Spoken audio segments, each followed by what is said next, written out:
Welcome to the Wheels, guys. We are at the beautiful Mahabalipuram at the grand exterior launch of the all-new Aura, which is this.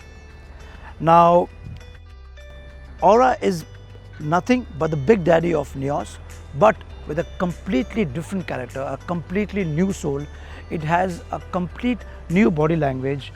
I mean, of course, the engine has also a lot of variations. It comes with a 1.2 petrol. It comes with a turbo engine. It comes with a BS6 equipped, which is the most important part, I would say that. And the design is completely different. As we can see here, to start from here, the grille is plastic. Also, it's a dual split grille. So in terms of design, it looks very fresh. The headlamp is also projector. The fog lamp is also projector. I would have liked it if this grille would have been till here, but then it would have come in the space of venue. However, if you look at the compact size, this is good. So the best part about the Aura is the rear, but to go there we have to go towards the side, which is again a very stylish sidelines. It extends from the front to the rear. The alloy wheels are, again, this is all diamond cut alloy wheels. It's quite a compact size. So in terms of size, I think it won't take too much of space, and but now it comes in the space of a sedan.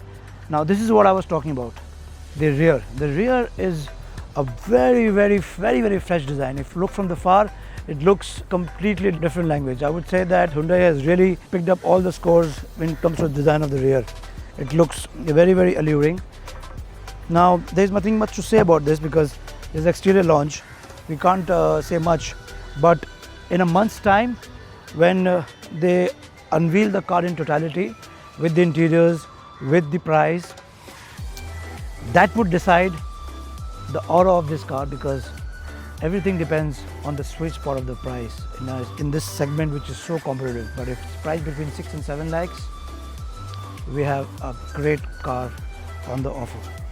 So I would really look forward to hearing your views about this car. What do you feel? What should be the price point, and what do you think is the overall design of it? Whether you think it will work or not in the Indian roads. Until more.